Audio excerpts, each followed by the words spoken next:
Thanks again for joining us. I'm Michael North. We begin with the report from the ongoing EU-AU summit in Brussels, Belgium, where President Muhammadu Buhari of Nigeria has urged the European Union to support the African Union in sanctioning coup plotters in African countries.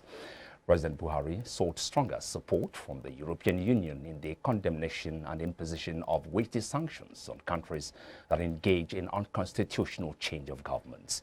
There have been at least 6 successful coups leading to the unconstitutional transfer of power in 5 sub-Saharan African countries in the past 2 years.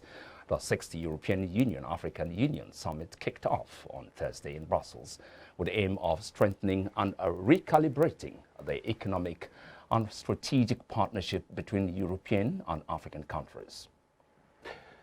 Now, similarly, President Muhammadu Buhari on Friday asked the European Union to make new trade deals and policies that will help stem economic migration from Africa to Europe. Buhari said irregular migration from Africa to the global north is draining Africa's talent pool and creating political crisis in Europe. The president added the EU must undo its one-sided deals and do more to create jobs for Africans in Africa. Buhari also emphasized the relationship between the EU and Africa and must be rebalanced to power job creation. Nigeria's gross domestic product GDP has experienced a further decline as it dropped to 3.98% in the fourth quarter of 2021 from the 4.03% and 5.01% recorded in the third and second quarters of 2021 respectively. However, the figure is indicative of a continuous positive growth if compared to the 0.11% and 0.51% recorded in fourth quarter 2020 and first quarter 2021 due to the COVID-19 pandemic. The Statistician General of Federation, Simon Harry, during a press briefing on Thursday, said the new figure, though lower than the 4.03% growth rate in the third quarter, was analytically better when viewed in terms of the basis on effects of the corresponding period in fourth quarter of 2020. According to Harry, the improvement seen in the output growth in the last 5 quarters is a steady progress made in stemming the effects of the COVID-19 pandemic and the associated negative impact on livelihood, well-being and the economy.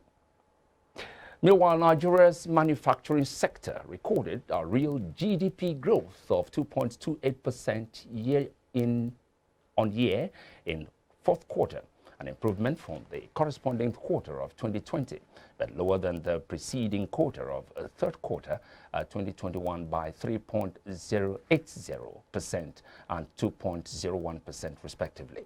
This information is contained in the quarterly gross domestic product report published by the National Bureau of Statistics.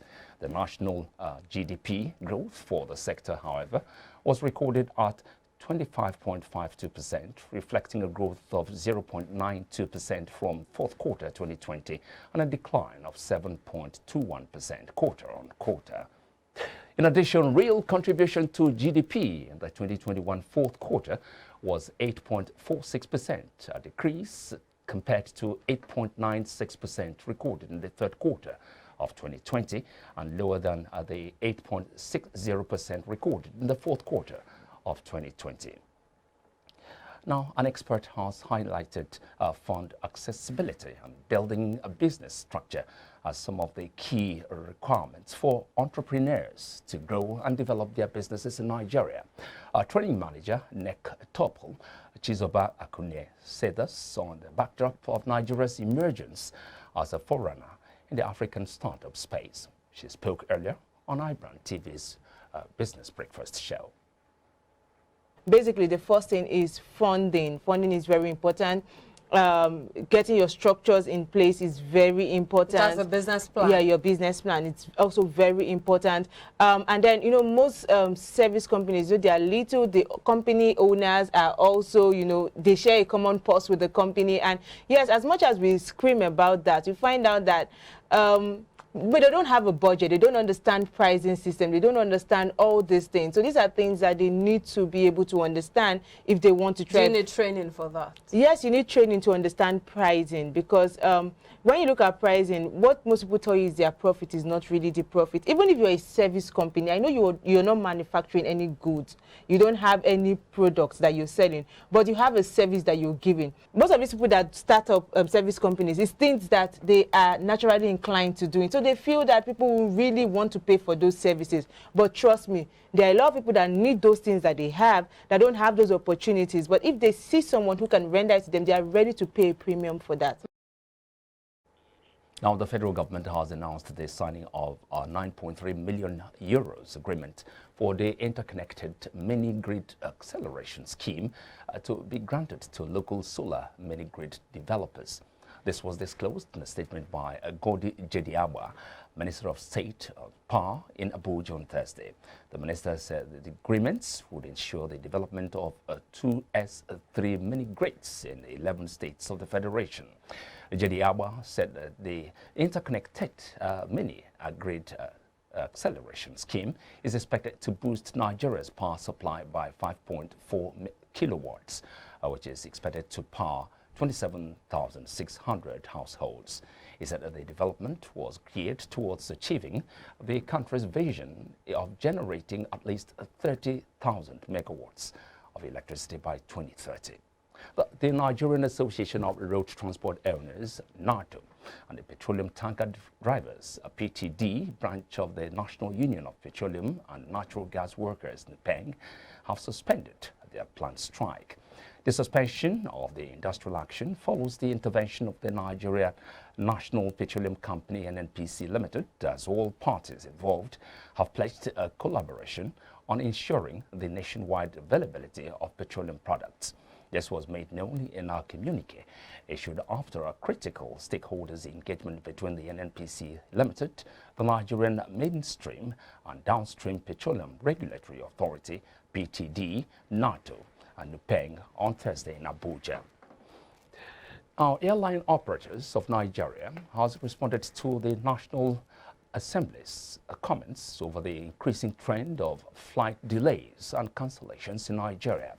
This was disclosed by AON's President Abdul Munaf Nusa on Thursday in Lagos, while reacting to the comments made by the chairman of the Senate and House of Representatives Committees on Aviation, Senator Smart Adeyemi and Honorable Nolim Naji, where it stated that should the local carriers fail to curb flight delays and cancellations, foreign airlines will be invited to operate domestic flights.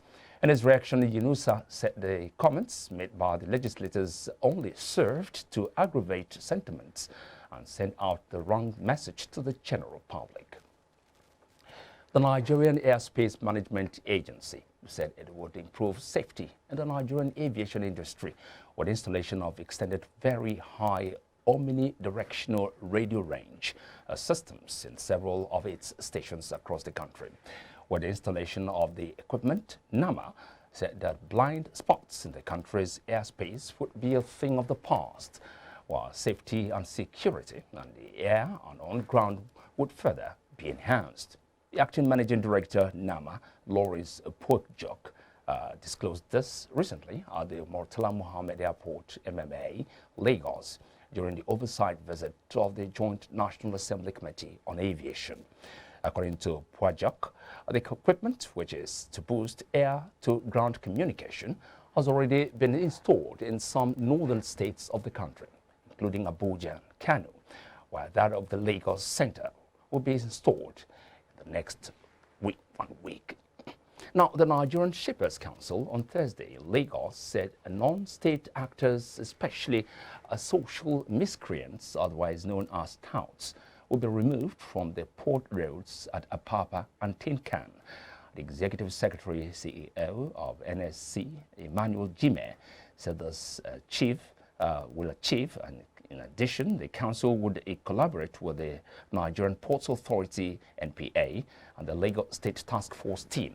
He made this known during a meeting with the Council of Maritime Transport Unions and Associations, NSC, NPA, and Lagos State Task Force team. you.